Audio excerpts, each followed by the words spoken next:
So, Hitchcock, this is our first episode that's been a week after the previous episode instead of a month after, right? I mean, that's... Consistency. Yeah, man. We're finally getting back to our roots. We're going back. We need to take a pilgrimage back to the old Blockbusted, the history, baby. The good old days. The good old days of sitting in closets and... Oh, yeah. and screwing episodes up. In the end, it hasn't changed all that much. No. It's just more inconsistent, right? Yeah, definitely. We always thought as we went along in our podcast that we would get better and we would improve and the quality would consistently go up. Intention. And our audience and viewership would consistently keep growing. Yeah, none of that is true. Yep. But we still have a good time, don't we? We have a jolly old time. Yes. We had got 2 new reviews on our Blockbusted podcast iTunes thing. 2 more recently. Do we? So cool. I guess we still have a couple people listening, to say the least. Nice, very nice. Or to say the most. I don't know. What are the reviews? I'm going to look it up. It says... I was not aware that we had reviews. Yeah, well, remember I asked everybody to write them when we first started the podcast. I said, go write 5-star reviews. When we first started the podcast, exactly. Right, several years back. Here's the most recent one from September 26th. This is from H. Elks. It says, awesome movie reviews and trailer breakdowns that offer a fresh perspective. Highly recommend 5 stars. Awesome hey, right? Sauce. Also, Elsinestia says, dank podcast, 5 stars. I love listening to you two talk about stuff while I do things. I look forward to these episodes whenever I come by. There we go. Pretty good. Pretty good, right? What have you been up to this week, The dank podcast here. Oh, of course. I love being classified as dank. It's wonderful, The next thing we need to put is a subtitle from Blockbusted. It says, Blockbusted, the Edgelord podcast. The dank Edgelord. Oh, dank. Very good. What's been going on with you? What has been going on? School. Good. Same as last time, honestly. Nothing has changed. Yep. I have routine? been attempting to make videos all week long and done none of them because school is just the thing is, you've attempted to make these videos and in turn you've just become a thumbnail master. So yes, of course, thumbnail master. A thumbnail master. I make more thumbnails than I do videos. I said that in my Patreon exclusive later review. Eh? Yeah, it's the thing is my school schedule this year isn't even that awful. It's packed, definitely. I mean, I'm busy, but it's not so crazy amounts of work. But the problem is I've just been really bad at balancing my time this year. So I spend a ton of time just ambling and making video thumbnails and whatever and not doing school. Then I save all my school and end up doing it until the late hours of the night. And then I don't have time to... Then I wake up the next morning and I'm like, whew, I've earned a break. Let me amble some time and watch some YouTube and make some video thumbnails. And I never get around to actually making videos. So I need to really reconstruct my time schedule. Hopefully weird, fall break will change that. But, Yeah, I'm literally the complete opposite. I get up and if I don't get my school done, I'm just... Well, see, I'm screwed for the last, I'm a night person. Exactly, yeah. I cannot do things in the morning, really. It's tough for me to get started in a day. Yeah. So, I stayed up till 3 a.m. last night studying for a test. And then I took it the first thing this morning when I woke up. So, I stayed up till 12 doing something very special. Oh, Battlefront 2, right? Battlefront 2 beta. Well, right. How was that? Hot. It's really good. Oh. So I had no idea this was a thing until now that you can just get the beta version for free. Yeah, beta, it's hey, everyone, come test our game out. Will you buy it for $80? It's a little test run, but it's open till Monday. And I was playing it quite a bit last night. And, so the test run is free? Yes. Yeah, the beta. Did you, do you know if you have to have Battlefront 1 to get Battlefront 2 beta? No, you don't. No? Huh. Nope. That's really interesting. I didn't know that. Yeah, I don't know how it works on PC because that's what you have, but I have a console and you just go to the store and download it, and it is such an improvement from the first one. In what way? Amazing. What's the big stuff? In every way, honestly. Of course, you got the crosshairs. It's so I mean, weird. Me and you like Battlefront 1 a lot, too. So Yeah. I mean, it definitely has some high moments that I enjoy playing, but it's just got quite a bit of problems. It's very generic. The load time It's insane. Right. Oh my gosh. Like yeah. A whole 8 minutes or something. That reminds me. I was thinking about playing it today, and then yeah. you just reminded me of the loading time. I don't think I'm going to play it. yeah, exactly. But that's one thing to fix with this. It takes about a minute to queue into a game. Yes. They have different classes, which I absolutely love. You got like the assault, great. the heavy, the officer, the specialist. Huh. And then to get a hero, you don't find a star, or you don't find a little chip on the map. Yeah. You actually have to get a certain amount of points, and then you can choose that hero. So the two heroes that are open in the beta right now are Maul, Boba, Rey, and Han. Did you try Rey? I haven't been any hero yet. I've just been the soldiers, but I mean, it's just so fun. You got to play with droids on Naboo with the clones. Oh, so good. That's fun. So good. So it's got more Force Awakens and more prequels. Oh yes, stuff. It's all eras. All eras. Yeah, that's pretty bloody good. And beyond. So yeah, so fun though. You gotta try the beta. It's gonna be amazing once the full game releases. I'm so excited. All right, well, jumping into news, we've actually got some news this week. Wow, right? You and I saw a trailer that was a little bit exclusive to the movie that we saw this week when we were in the theater. Yeah. The Pacific Rim Uprising trailer dropped this week. And the cool thing that I realized was that, like, they showed it in my theater for Blade Runner 2049, and it wasn't even on the internet yet, and it wasn't even when I got home. Like, so that was one experience where the trailer was exclusive to the movie I was seeing, at least for about a day or so, and then they dropped it the next day. I saw it last night. What did you think of the Pacific Rim Uprising 2 trailer? I'm not too sure about it, honestly. I'm kind of disappointed in how it looks. It looks... very Power Rangers. It's gonna be so fun. It's gonna be colorful-esque. It's gonna be big monster, big ship, and boom. Right. You know, it looks kiddish, honestly. Yeah. It doesn't. Yeah, I mean, I just I've don't got like several the feel problems. I mean, one thing is that, like, it's I didn't realize this. Now looking back, I think I'd heard about it, but now I'm like, oh man, Guillermo del Toro, who directed the first film, is not coming back for this one. So that's major part of it. Yeah, sure. I think he was involved in the pre-production process quite a bit, but then he left to go direct this Shape of Water movie that he's doing or whatever. Yeah. And so that's a big part of it. And I mean, you know, people criticize the first Pacific Rim. I mean, I'm sure I've talked about this multiple times, but like, it's a dumb blockbuster, but it is a very well done dumb blockbuster. Fun, yeah. And just from like a visual perspective, the first Pacific Rim is amazing. The colors, it's really good. The deep blacks, the neon, everything about it, and this whole universe he constructs that's like very sort of, it's got a lot of grime and grunge to it. You know, I love the first one, and yeah, for sure.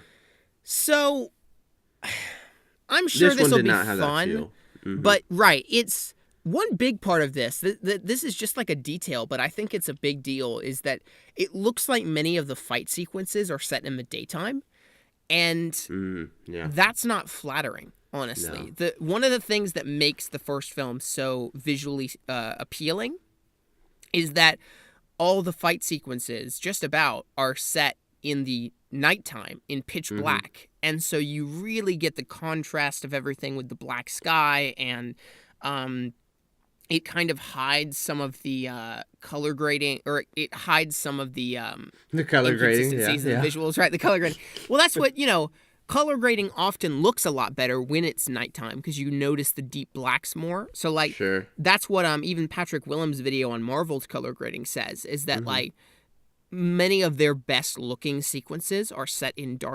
darkness. Like, so the final fight between Iron Man and Captain America in Civil War it looks visually way better than the airport battle because it's set in a dark sort of, you know, almost nighttime area versus the airport battle is set in broad daylight, except it's very overcast.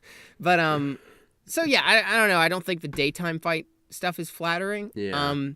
And just from like these robots' perspectives, I mean, what do you think of the mechs, of the Jaegers, right? They look fake. They look fake. They look silly. Yeah. They're too nimble and agile, I think. Like, one of the things that I love about the first film is that the Jaegers aren't like these nimble, quick, Transformers-esque robots They that have just their zip limits. and zoom around. Yeah. Right.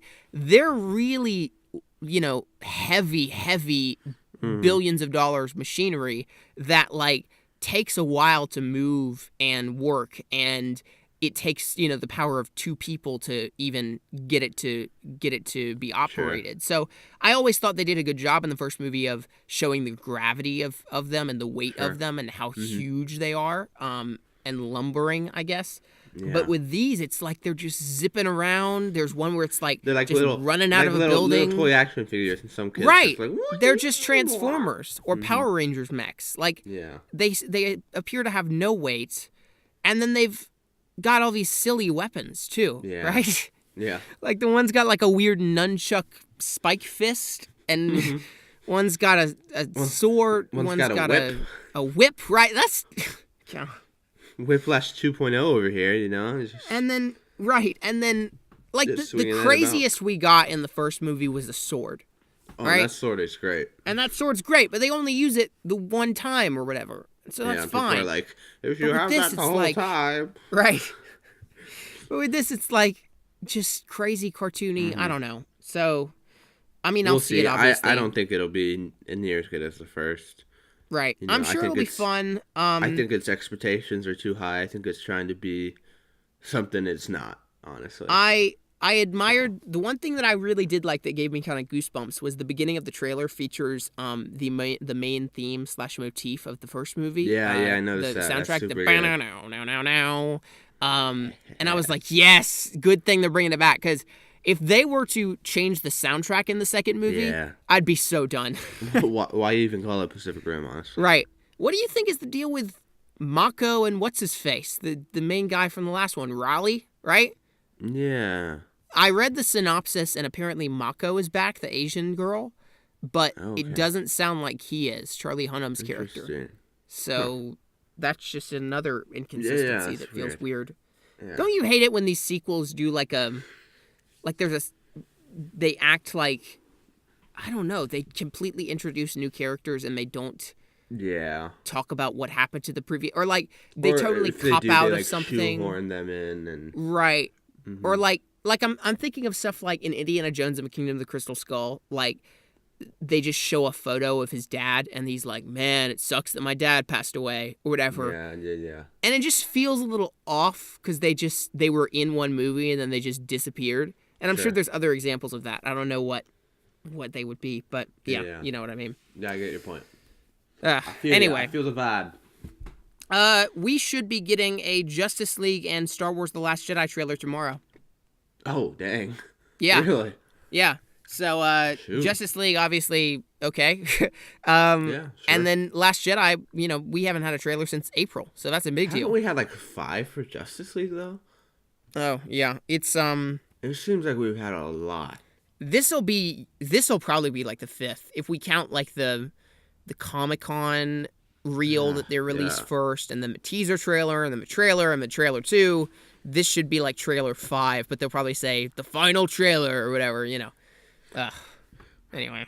What else are they going to show? Seriously, is this going to be like re-editing the same footage, or are they going to spoil even more of the film? Yeah. Me and you were talking about a few days ago how we were annoyed that Superman is not in any of the marketing, but his logo is in it. Posters, and it's like, what? Right, there's a whole series of character posters where there's it's got two all whole their series of character posters. There's a whole series of character posters where it's got all their logos across the top, right? So Superman's it's got like right the in Wonder the Woman W and the Batman logo and the Flash symbol and everything. And with each character poster, their logo in the top row is highlighted out of them, and the others are grayed out. But so Superman's logo is there, but we don't have a character poster for him. So we'll never have the complete set. Like, my OCD. It's so confusing too, because I mean, they're clearly telling us he's there, he's here, he's gonna be in this movie, right? But we're just not gonna show you. It's like this odd half attempt at like they're like, look, we know that he's coming back, but we also are trying to act like it's a big secret that you don't know. It's just really odd. to act that we don't know that you know that he's coming back, you know? Right. So it's just, we don't know that you know that he knows that we know that you know that your friend knows that I know that Superman is coming back. Exactly. I mean, look, I'm excited. I'm actually Sure. I'm low key kind of excited for it, but I just definitely. this marketing has been kind of odd. So that's although the previous trailer, I did like the fact that they included the Superman main theme in it. That was cool. Yeah. The Man of Steel one, right? That's fun.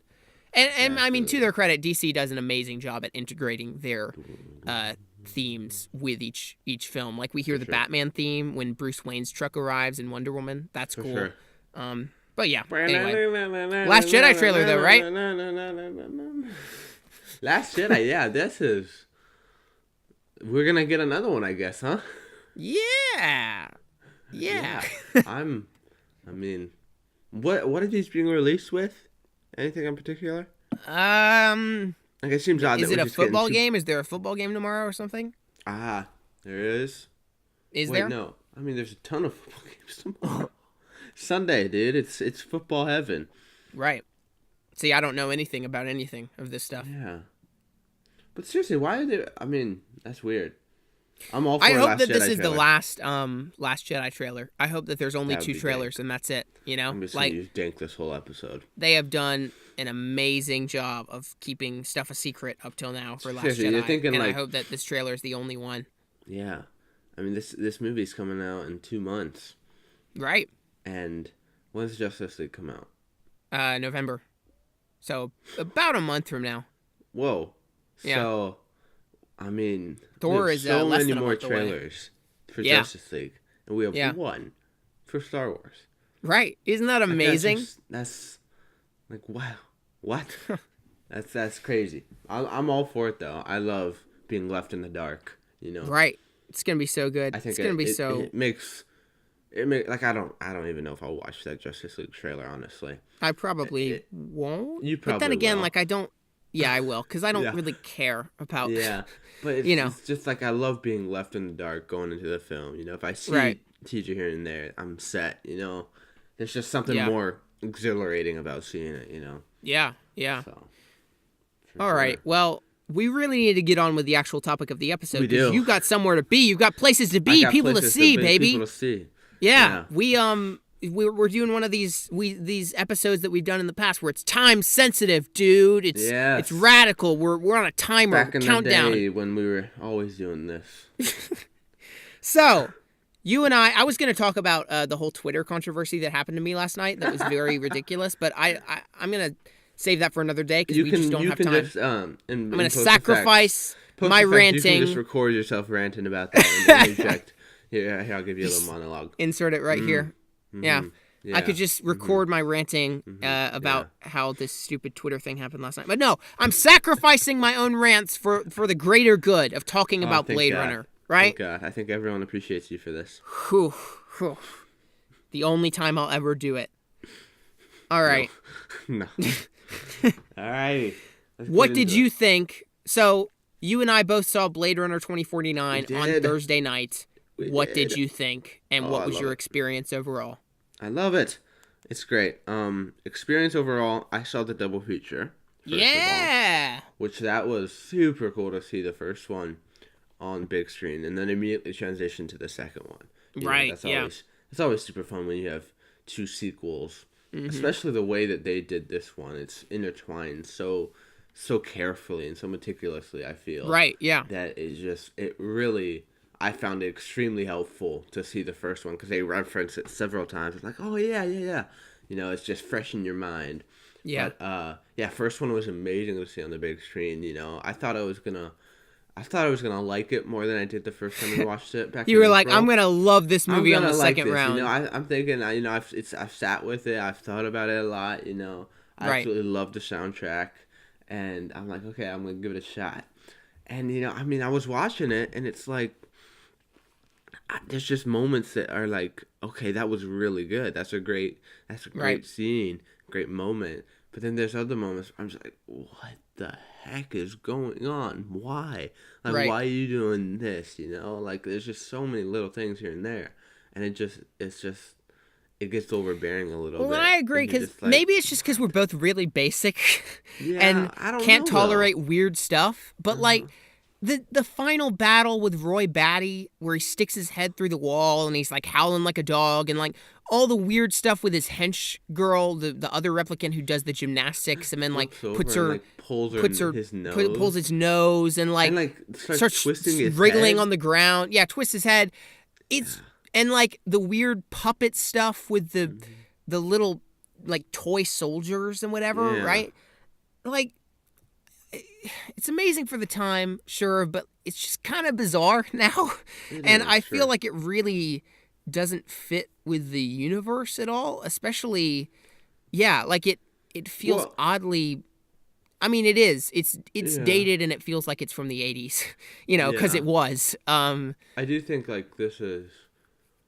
This movie, comparing it with the second's, you got a lot more locations in the second. Yeah, one. That's true. He's flying all over the place, and in this one, it's in Los Angeles and only in Los Angeles, right? Right. So you have that, and it does a great job of world building. I think really creating that culture that they live in, and so. I mean, just for every great moment, there's two bad ones, Yeah. Or two ones that just make me shake my head and I mean, it's just that's just so weird. So maybe we should establish our thoughts on the first film before we even get into the second one. I think that the first film is a technical masterpiece. Sure. That's pretty much indisputable. The cinematography is phenomenal. The colors are phenomenal. The lighting's great. Acting is phenomenal. The lighting is great, even if you go...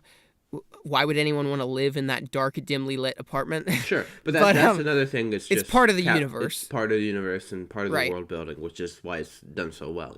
Yeah. So I totally understand that. Everything about the world building, about the universe, about the way it's shot. I saw a thing about how everything's shot very closely in the city streets and everything because. It makes you feel like the place is more crowded than it is. Versus if you see a wide shot of the whole street, you realize that there aren't that many people. But if it's close in on the character, you've got people passing in front of the camera all the time. But so it's a technical masterpiece, definitely relevant and revolutionary for the time. But I think Blade Runner is a for the time movie. I really see, the thing is, it's influenced so many movies since then, which is amazing, and it's obviously it's phenomenal that it's done that. But since it has influenced so many movies, now going back and watching it, it doesn't feel revolutionary or that deep because we've seen those concepts played out a million times on screen now with Ex Machina and all these other things. Which I was noticing rewatching it, just how much George Lucas copied Blade Runner. In Attack of the Clones. I'm just what you some stuff you just took word for word almost. Oh yeah, there are some shots in Attack of the Clones that are eerily similar to ones in Blade Runner, ones where they've got temple, smokestacks shooting fire out of them and a big temple, right? Yeah. That. What? Yeah. Oh, it's just weird. But yeah, it's definitely had a huge influence. It's had a huge influence, and obviously, the fact that it doesn't feel deep now is not its fault. Because it was deep and it's influenced so many things, and that's what makes it even so incredible, is because it's influenced so many things that now it feels commonplace to see these AI, can robots be human type stories. But yeah, I feel like for the time it's amazing, for the time it's relevant, for the time it was revolutionary, but nowadays I find it very unentertaining. I find the dilemmas in it not that deep.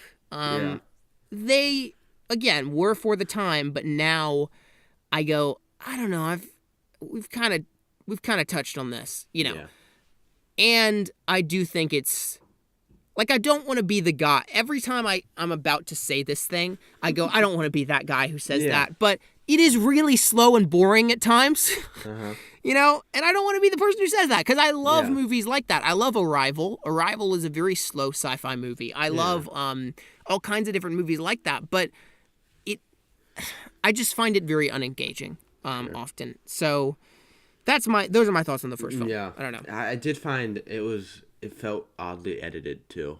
Yeah. In some places, the cuts were weird. And I think part of that would be we were talking earlier this week, and you were telling me about how the original cut had voiceover. Had voiceover. I didn't know why he sacrificed his life for me, but it was all worth it in the end. Oh, jeez.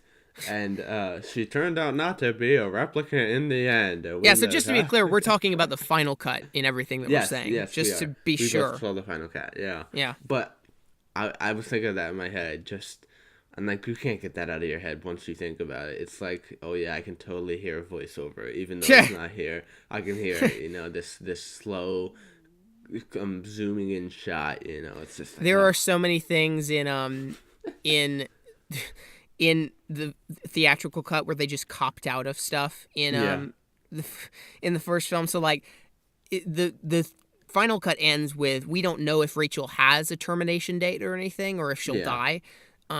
And they just go off together, and it's like, we don't know what's going to happen to them, but it's up to your interpretation. The ending of the first cut with the narration, they go off into a countryside, which reuses shots from The Shining of the opening where they're driving across the countryside, and there's voiceover of Harrison Ford saying, "They always said Rachel would have a termination date.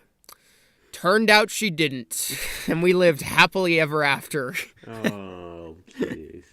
That's where movies can just go down the drain. It's when they try to explain it way too much. Oh, Lord. Oh, boy. But yeah. So now we can talk about the new film, Blade Runner 2049. I think so. Just before we get into it, spoilers are ahead. Yes. Just want to make sure that's we don't got time for none of this non-spoiler crap. Right, and also please go see it, because it's a masterpiece. It's a great film, and it's only making $35 million this weekend. Can you believe that? That's really disappointing. And it's not like a flop. Like, that's not awful, but like, it deserves so much more. So much more. It really does. So please go see this film, please. And then come back and listen to us if you've not. Yes, for sure. But what did you think of 2049? Boom. What did I think of it? It's a lot to take in. Yeah. It's so good in so many ways. It's right. I mean, all the ways that we expected, the colors, the cinematography is great, but then in ways we didn't. Like, I didn't think the story would be as deep as it was, It was I felt very original and refreshing to see something so different, See something that wasn't just a copy of the first film's structure. Exactly. It wasn't just a remake of the first film. And I mentioned this earlier, how it ties in with the first one is so well done. Because it doesn't feel forced at all. It fits in well with it. Mm-hmm. And it just flows really well. And, I mean, all the acting is great. I absolutely loved all of the performances. And yeah, I mean, just sitting on it these past few days, it just keeps on growing on me. Right. Just in every way. Well, it was one of those movies that it wasn't something like Force Awakens that I got out of, and I was like, I loved that. It was beaming so amazing. Oh, that was so fun. Right, like beaming. But exactly. It was one where I just sat in my seat as the credits rolled, and I was like, that was incredible. It was a masterpiece. I think I loved it. But I really have to take that in and digest it. Like, it's not something that is just served to you and ends with a perfect bow. Mm-hmm. And I loved that about it. I really did. So good.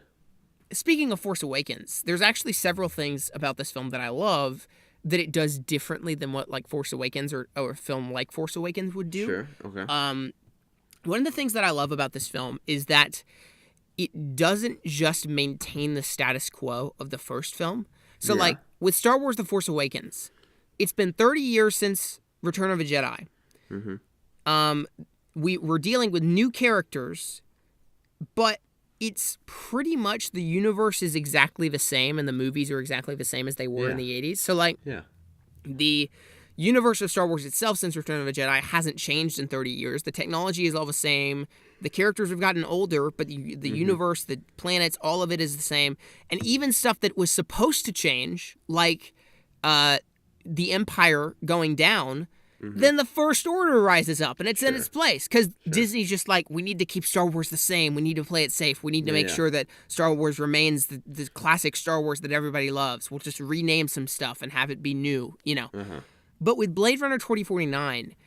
it totally changes the status quo. It Yeah. it takes in the fact that it's been 30 years in this universe. Yeah. Yeah. And Exactly. it really It uses that to its advantage, honestly. right.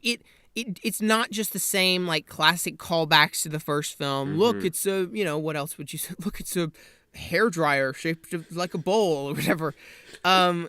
Like there's no blue milk bit in this. Exactly. Yeah. They take in the fact that in 30 years, technology in a society changes quite a bit. Yeah. You know, definitely. just like it has in our society. Definitely. Our technology is so different than it was in the 80s. And so instead of just having the universe stay the same, it really ups its game and introduces new ideas and new technology and new characters and new organizations and places and everything.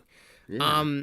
And it doesn't just try to call back to the first film, which I loved. It also it creates kind of a mythos in history and fills in the gaps between the first and second film, which I loved. Like, Yeah, I mean, we're in spoilers now, so like, they talk about the blackout. The world, yeah, exactly. This thing where all the hard drives were wiped and everything went down. You hear about the whole film, and slowly you pick up what it was. And it's like, oh wow, that's.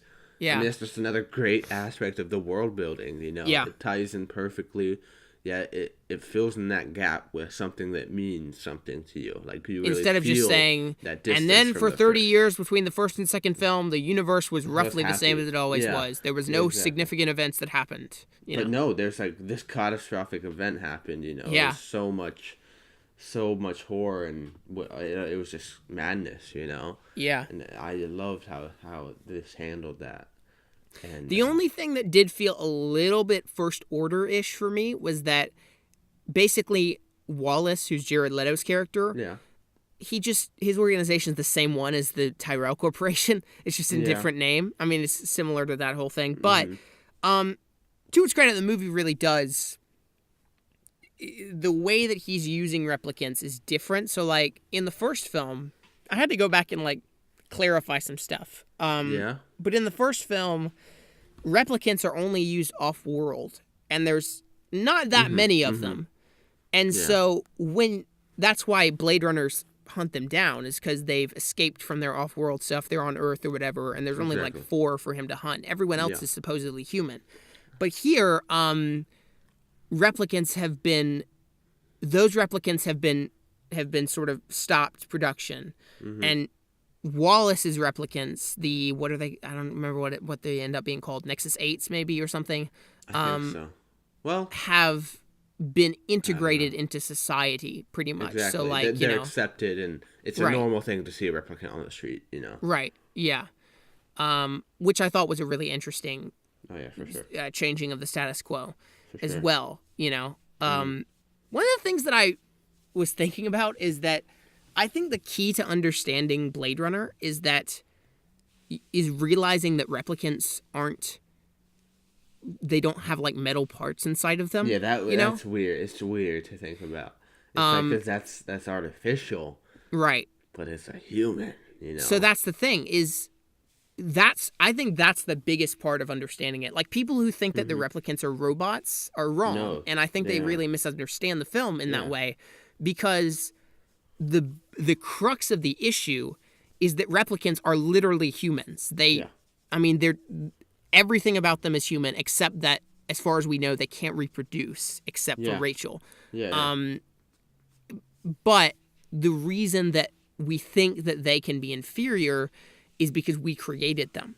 So we go, well, since we created replicants, they must be inferior to us, and we can use them in whatever way that we want. But the thing about the Rachel having a child, was that it proved that if a replicant can have a child, if they can reproduce of their own accord, then that makes them something more than just our creation, you know? Exactly. That gives them a life of their own. Yeah. So that was quite the yeah. For sure. That was. It was quite the yeah. But yeah. Really cool. It's really well done how they did it. What else do you think? Yeah, I had something to say about that. I completely blanked on it. Dang it. Replicants. Dang it, I completely forgot.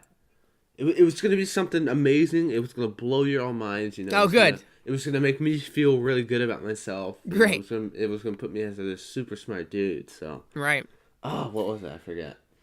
Yeah, I forgot. What should we talk about now? Maybe let's just go through some of the story. About the world building a little bit. Yeah, let's just sort of. Oh, just one note though, right? Mm-hmm. One thing that I loved, there was a moment in this film that I was like, great. Love, who's Wallace's henchwoman, comes to the police station, right? Yeah. And she comes to. This is the bit where she like crushes the glass in the police chief's hands or whatever. But when she comes to the room, she says, "Why don't you turn some lights on in here?" and flips the light on. And I was like, "That's so indicative of this movie." Because there was one thing that I loved, and it was that all of the rooms in this film were not lit by candlelight, right? Like, I realize that's part of the aesthetic choice of the first film, blah blah blah. But it's really weird, and the whole film you go, why would anyone want to live there? Can you turn on a lamp, please? Surely lamps exist, right? That's funny. That's really good. Yeah. So I was just like, she was like, turn on some lights in here, and I was like, yeah, do it. Thank you, Very love. Nice. Good. Oh, that's good. But anyway, so the film basically is about Kay, who is we didn't know he was a replicant in the trailers until the film started. Isn't that amazing that they kept that a secret, right? Yeah. But he's a replicant Blade Runner. He hunts down older models of replicants. Was it Nexus 7, right? Or something yeah, like that? And I think it was that those have open-ended lifespans. Instead of termination dates, so that was why he had to hunt them down. And so the film opens with him hunting down Dave Bautista, aka Drax, who is actually a good actor. I mean, wow, right? It was interesting seeing him without all the makeup on, but he was really good. You know, I liked how his role fit in, and first scene. I mean, that was a cool way to open it up. You know. I was honestly thinking it would open up with him hunting down Harrison, you know. Yeah. But I mean, it took a turn, and it was cool. That fight scene, that's brutal. Oh yeah, man. I love how the fight scenes in this film are so few and far between, and when they drop, they mean a lot, and they're huge, and they are much more entertaining and engaging than the fight scenes in the first Blade Runner. That's for sure. For sure. Putting a head through a wall, right? Yeah. When he starts slamming Kay against the wall. It's oh my gosh. You know?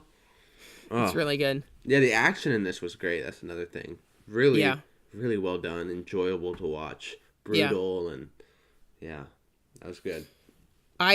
So then we follow Kay. We realize that he's a replicant. He's working for the LAPD. He's hunting down people. And he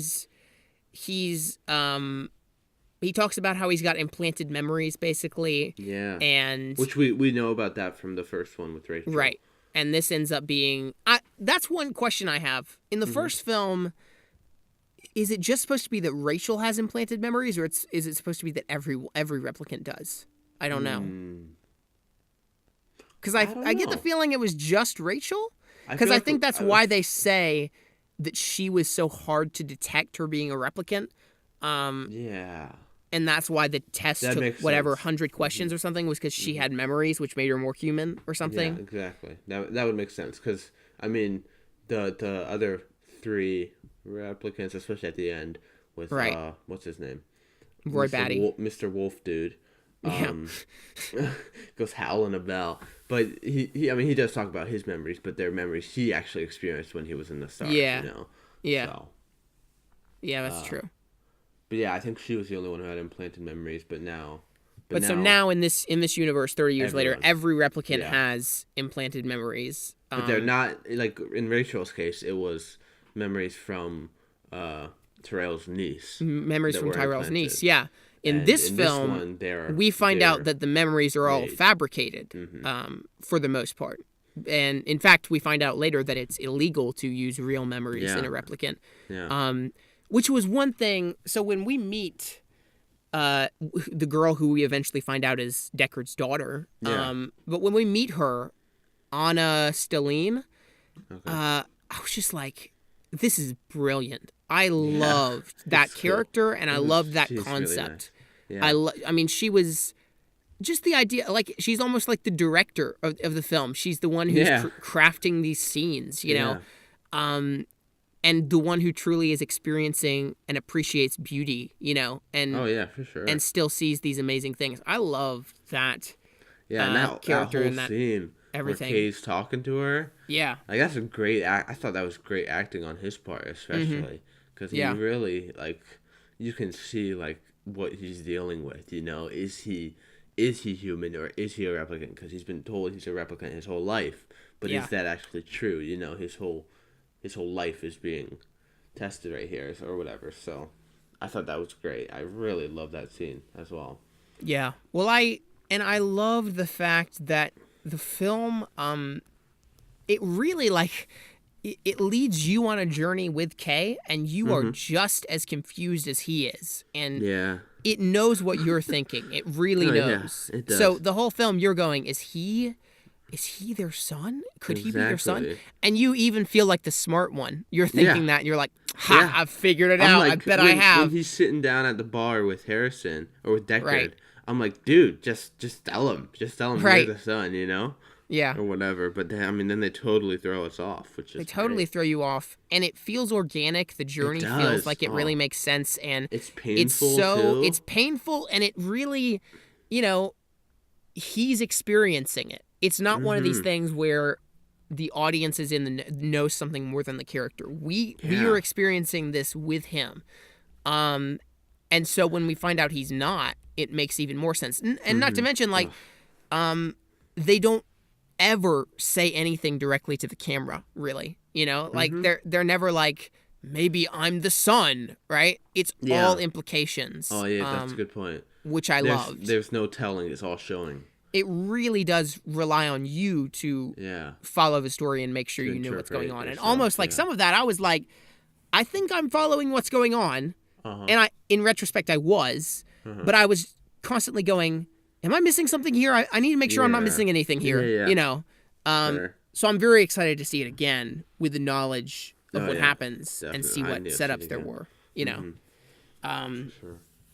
But on the topic of that, with him, Kay turns out to not be the son of Deckard and not be the chosen one, so to speak. Yeah, exactly. I adored that. That is the best plot twist of the year. Like, it is. It really is. Man, it was great. Know? It was subtle. It was heartbreaking, you know, because you felt his pain and not. I mean, he wanted to be right. You could tell. And that then he wanted to the be whole resistance of replicants later says we all wanted to be the one. Yeah. You know. And you really feel his pain because you've been with him and you're rooting for him, you know. Well, and it's just a great bucking of the trend. Like, you think it's going to be this Harry Potter, Lord of the Rings, every fantasy sci-fi movie thing, Luke Skywalker, where main character, he's the chosen one. You know, he's going to save us all. There's something destined about him. There's something special about you. You know, his joy tells him, "I told you you were special," or whatever, and it's like, wow, never seen that told to a main character before. But then it turns out that no, he's not the chosen one. He's not even special, really. Yeah. But the thing that makes him human, the thing that makes him the most special of all, is the fact that he recognizes that he's not special. Yeah. And he sacrifices himself for the people that are. Yeah, it's what he does. Right. Exactly. Right. Which is just so well done. It was such a refreshing story to see, and like I think that's really one of the main motifs and main themes of the film is that definitely. Sacrificing for others and realizing that you are just a part of the story and not the focus. Yeah, and basically humbling yourself enough to sacrifice for others is what truly makes what truly makes you human in the end. Exactly. That's beautiful. It's really good. And even, you know, you could liken him to Roy Batty towards the end, because Roy Batty at the very end of Blade Runner finally realizes that he's not gonna live, he's not important, and he decides to save Harrison Ford, and then he dies. Yeah, that's one thing, because, the Tears in the Rain soundtrack motif plays during Kay's death and plays during Roy Batty's death. So I thought there was definitely a direct parallel there between the two of them. Yeah, because it's them. I mean, their whole lives, they've known themselves as replicants, and then they finally decide that it's not. I mean, it's basically not what you're made of that defines you. It's what you do. You know. Right. If Ray Batty had let Harrison fall, I mean, he would have been a replicant. You know. But the fact that he saved him, he was basically showing that he's human, right, and that he or that. He can, or how do I say that? He can be human, or whatever, you know. Well, and in both films we see that in some ways replicants are the most human of all. Like the whole, especially in the first film, all the humans in the story are so drab and so dull, and so lifeless. And it's the replicants, really, like Rachel and Roy Batty and all these ones who experience true emotion. And feel purposed, you know. So that's definitely really interesting there. Let's see. Should we talk about... I'm trying to think where else to go from here, because there's a lot more to talk about, but I don't know what order to do it in. Let's talk about Harrison Ford, right? Okay, yeah. First of all, what did you think of Deckard in this movie? Deckard, I liked his purpose. Yeah. I mean, I thought he was really well. I thought Harrison... especially it was weird after seeing Force Awakens, which is the last movie I saw him in at this age. You know, his acting in that was a bit sketchy, I felt, you know. In what? In Force Awakens. Oh, really? It just here and there, it wasn't as great. But this, I felt that's not how the Force works. Exactly. But no, I thought in this he was great. I do. Me and my friend were talking about this right after we saw the film. Right. We wish they didn't show him in the trailer. You know. Yeah. Because I felt like it would have been such a good surprise and from left field, like, oh shoot, he's in the trailer, which I get why, you know, it adds so much more like promotion. Well, you have to advertise Harrison Ford being in a movie if he's in it, you know. Exactly. So, but I mean, I would have liked to see him left in the dark a little bit, but But yeah, I really love the depth that they brought to Deckard's character and how like they really did fill in that 30-year gap with what he was doing. You know, he was living with Rachel and he had a kid, but I love that line, sometimes to protect someone you have to become a stranger or whatever. You know, that was really, really good. And then Kay says, well, here's to strangers, and you think, he's his son, you know? Yeah, exactly. It's really well done. So good. Yeah, I thought Harrison Ford was good here. He's a little underutilized towards the end. Yeah, definitely. You kind of wish that he had gotten like his big action moment or something, you know? Yeah, but that's really not what this movie is. That's so you cliche. That's so predictable. Like, oh, he's going to save the day, Deckard once again, you know? Right. But no, it's not about what he does. It's about what Kay does. But I did like that it ends with him, and it ends with this more tender note of him and his daughter. So that was good. By far the best scene, as far as Harrison Ford's acting, I think, was the Jared Leto back and forth scene in the creepy pool area, you know. That was with Rachel. Oh my gosh. What are they going to do to him? What are they going to do? That CGI Rachel, though, right? That was really good. That was really good. I honestly think that was the best CGI character we've seen on screen thus far. I mean, they just keep getting better and better. I mean, what was the last one we saw? It was Leia and Tarkin, wasn't it? Leia and Tarkin, probably. Or no, it would have been, well, if you count de-aging, it would have been Kurt Russell in Guardians. But, you know. But even from that, I felt like it was an improvement, you know? Yeah. Because you could still tell. I mean, I could tell here, but as she walked out, as she was walking up, I mean, the only time that I could tell was when we got, like, a close-up of her face. Yeah, but, even then, I honestly couldn't. I was engrossed in it, and... Yeah. There was a bit where they showed the back of her head and she's in shadow for much of it. And I was like, I hope they don't show her face. If they show her face, this is going to date, right? I was like, we're going to look back on this and it's going to be cheesy. It's going to be bad. Please don't show her face. And they showed it and I was like, that's perfect. It's not going to date. Oh my gosh. It looks great. Yeah, I was just shocked. I literally, yeah, that was my first thought. I saw her and I was like, wait a minute. I like did the math in my head. I'm like, she should be like 70, shouldn't she? 60. Like, what? And I'm like, oh, it must be CG. And I mean, like I said, I couldn't really tell till you got a close up, and she did some little movement toward Deckard or whatever that you could like, oh, that's artificial. But I mean, it definitely is some of the best we've ever seen. And, well, and even then, you've still got a cop out for it because they say she's a replica, and Harrison Ford says her eyes were green, and so you kind of get that bit where it's like, if there are some inconsistencies, that's part of the film, you know. Yeah, exactly. But yeah, I thought that scene was incredible. And then she brutally gets her head blasted. Oh yeah, I loved that. Oh my gosh, it's really good, man.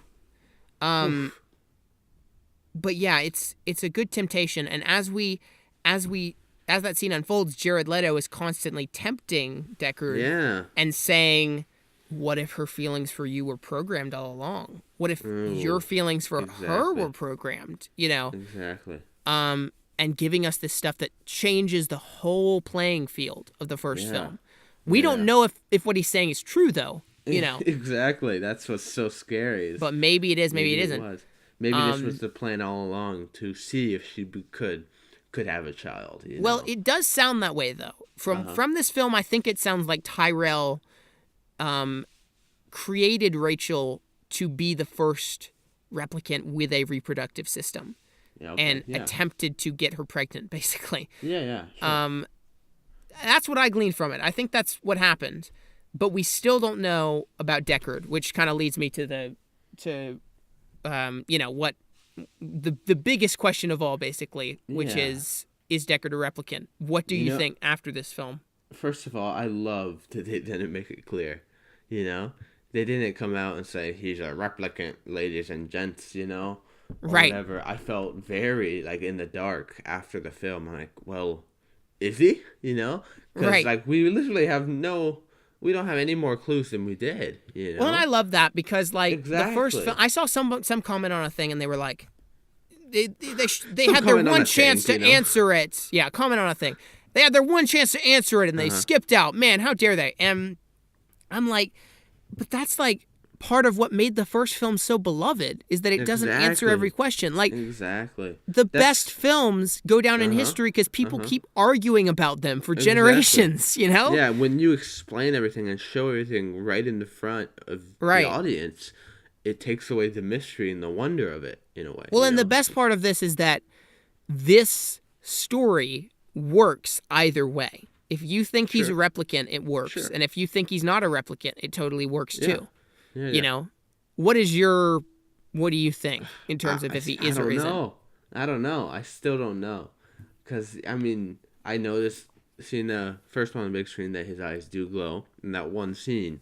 Right. You do that glimpse. I'm like, ooh, that's a replicant-esque, you know? But then, I mean, it's just so, like, I don't know, you know? It's just... I kind of feel like the unicorn thing at the end where he gets the origami unicorn and it's obvious that Gaff knows that he had that dream. Everyone has an end date or whatever. I think that's pretty obvious proof that he is, honestly. Yeah. Because, I mean, that's no coincidence. He leaves a unicorn on his doorstep. He had a unicorn dream. He obviously knows that was an implanted dream. So, yeah, I think I viewed this film through the lens that he was a replicant. Okay. Yeah, I can see that. But also, he asked that about the dog. In Kay says, you know, is he a replicant or whatever? Is he real? Yeah. And Harrison Ford's like, I don't know. Doesn't really matter, you know. And that was pretty much that's the gist of this with him. It's the exact same thing. It's I don't know. It doesn't really matter, does it? Yeah, exactly.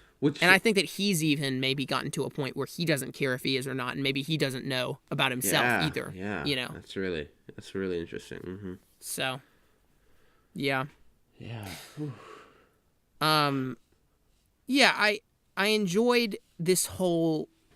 I enjoyed everything to do with this whole replicants basically becoming having a soul and replicants Yeah. having a child, what does that... It basically, I mean, the whole crux of the story stems from, if a replicant can have a child, what does that mean for this whole universe, basically? Mm-hmm. And the LAPD cop, Lieutenant Joshi, I think is her name or something. Okay. She's like, you know, if people find out about this, then like huge war is brewing, basically.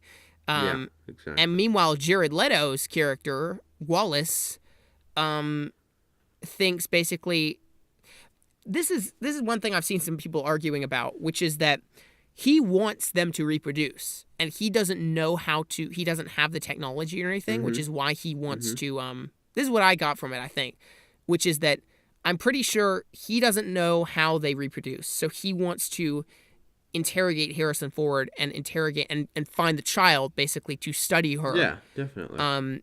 So that he can figure out how to make his replicants the best of all, because they're the most human of all, more human than human.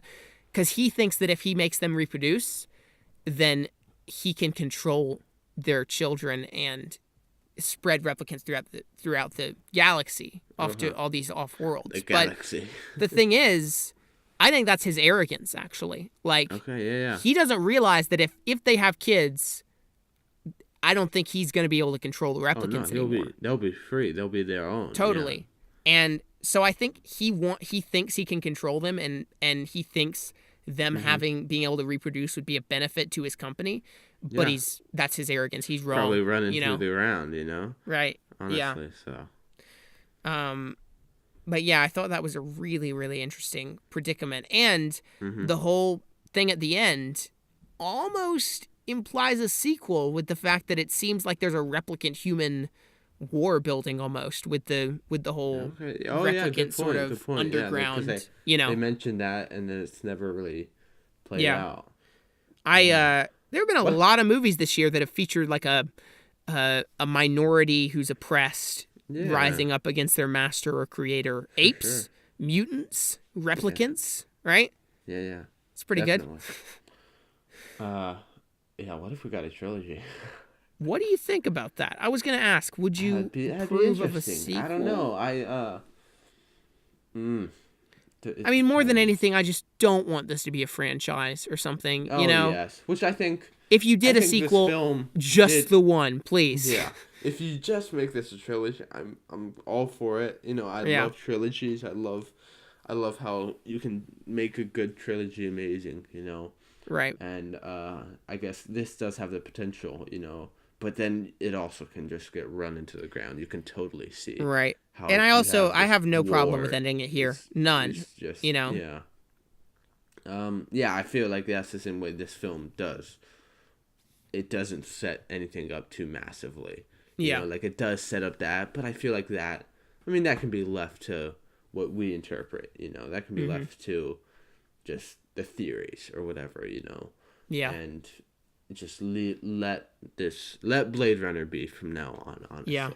Well, I like the concept of leaving it open-ended too. We don't have to see every war and every battle that happens. I mean, we didn't see the blackout, Right. And that's what made it so mystical and mysterious, like, oh man, that's terrifying because we don't know about it, Although, one thing that's really cool, basically, I don't know if you've heard about this, but Denis Villeneuve commissioned 3 short films to be made that are on YouTube. Yeah, I was literally which fill in the gaps. 2 of them last basically. night. Yeah. Which ones did you watch? I watched the one with Dave Bautista's character. Yeah. I forget what it's called, and then I watched is it Nexus Dawn with Leto in the council meeting? Yeah, or something like that. I watched those 2. So those are the 2 live action ones, but then there's a 15-minute anime one. Okay. And it is about the blackout. Actually, it's about the actual when the blackout happened, and basically it fills in some of the gaps from the movie, but it talks about how essentially rogue replicants did it to wipe. It gets rid of all the replicant registry. Okay. And that's why Kay ends up having to hunt down replicants, is because they're not in the registry anymore. And he has to find them. But the main thing that they did it for, it's implied, is to hide the child. Yeah. and to make sure the child's never found. Yeah. So that's the whole reason for the blackout, pretty much. So that was a big deal. Cool. That's cool. I had a couple questions about it, like what was the expanse of it? Because, like, sure, obviously, it says all the hard drives got wiped. So I guess some stuff, it's not all technology, because we do see like a jukebox in the casino that still plays music. There's the whole holographic Elvis dancing thing, and I was like, would that have been wiped? I don't know. But I guess it would be sort of something separate than a hard drive or whatever, you know. Sure. Just nitpicks there. Sure. One thing I've been trying to get to this subject for the entire thing, but we haven't. Was Joy, the holographic companion to Kay. What did you think of her? Yeah, that was interesting. That was a bit weird, but I liked it. You know, I liked how it really served its purpose, and how they really control these replicants. You know. Yeah. And I mean, it makes sense that they want to have affection for real humans. You know, knowing that they're a replicant, knowing that they're artificial. Well, I think it's a very interesting dynamic too. Yeah, the idea of technology falling in love with technology. Yeah, exactly. You know? It's weird. It's although odd. I mean, replicants aren't technology; they are human. But it's the idea of something that was created falling in love with something else that was created, basically. Yeah. So it's almost like you've got this food chain of like creation. You've got the humans and the replicants, then holographic beings. Did you view her as actually sentient or just really good AI? You know, really good programming. Really good programming, I think. I think so too. And that's the tragedy of it, you know. But it's such a good, you know, we love her and we really see why he loves her. And even in her being a program, it's like you really care for her. And I think that was just really expert storytelling. For sure. Cool. But it makes things a little bit complicated because, like, we see her, she's programmed to do whatever she can to love him and to do her best to care for him and do what's best for him. And she even says, I love you. And he's like, you don't have to say that or whatever.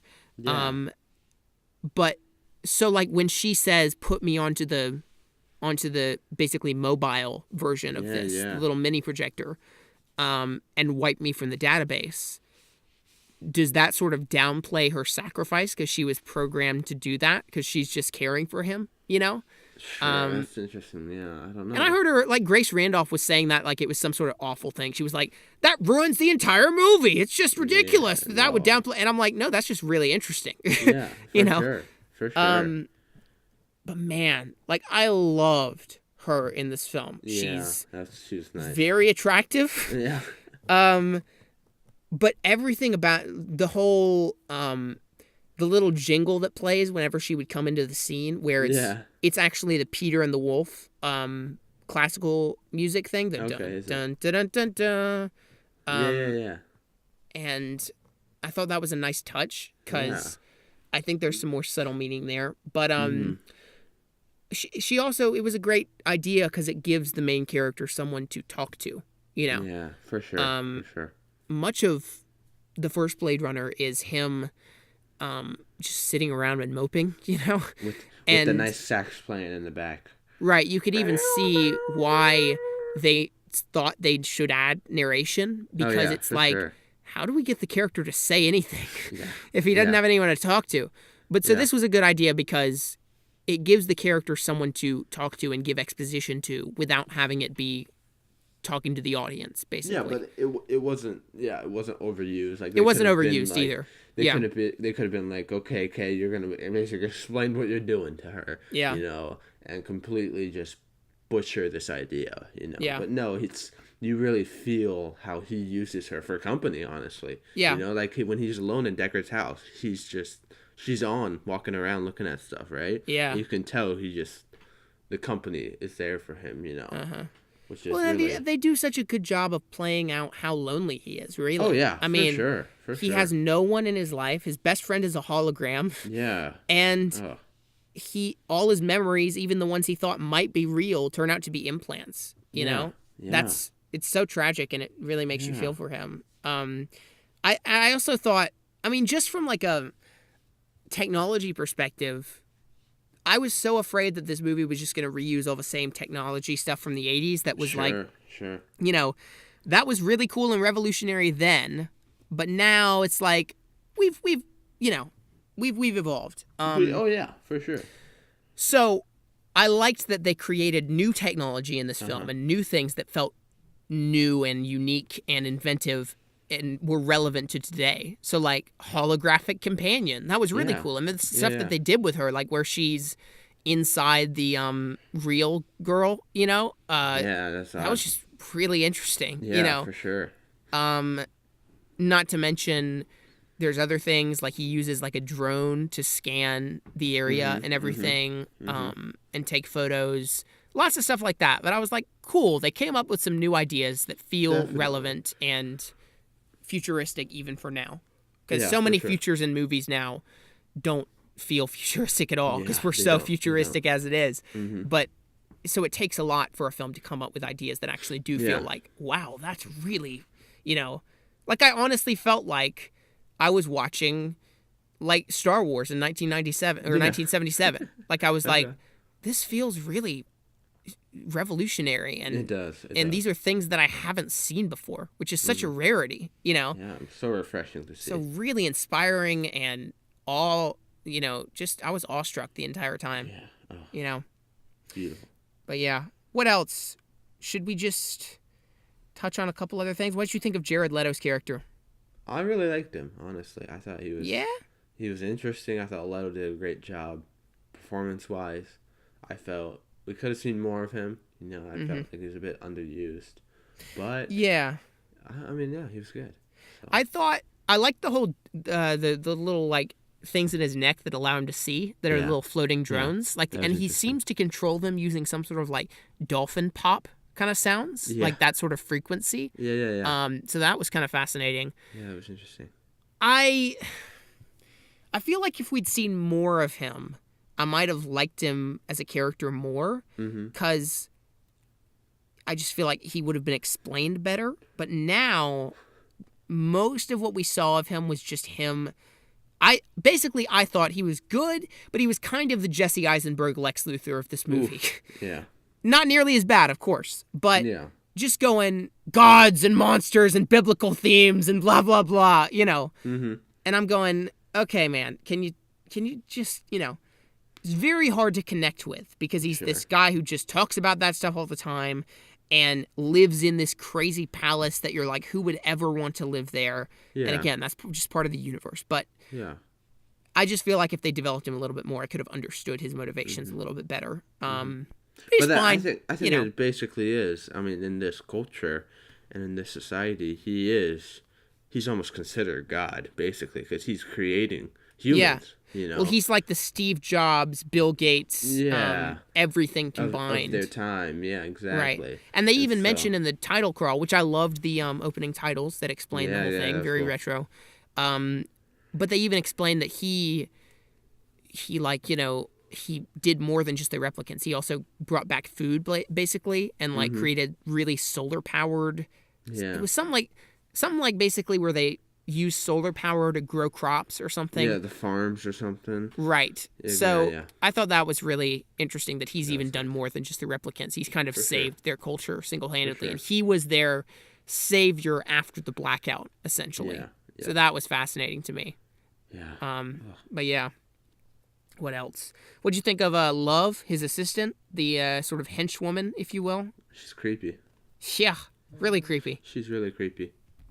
I've seen some people complaining that the female characters in this film are all underwritten or something, or they're all just compliant, or they're all just, you know, submissive or whatever, but like, or they're all objectified. But I feel like that's what this movie is, you know?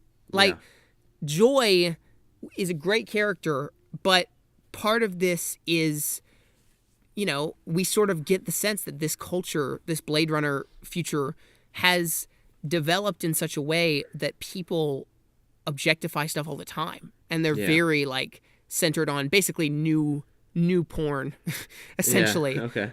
So I think the objectification of the film wasn't portrayed as a good thing. You know, I think it was portrayed as a very complicated thing. Sure. And I honestly, I don't think, I don't think that complaint is warranted, because it truly, that's what this movie is. You know, they're not just going to write in a female part for the sake of a female part. The females in this movie serve a purpose in their own right, but they're not just, I'm a strong woman for the sake of a strong woman. You know. Yeah. They're well written into it. So yeah. For sure. Is there anybody else? It's a pretty small cast, honestly. You know. It is, yeah. But yeah, I loved the whole mystery with the horse, and is it real? Is it implanted? That whole journey is just really fascinating. And I thought, did you get the sense?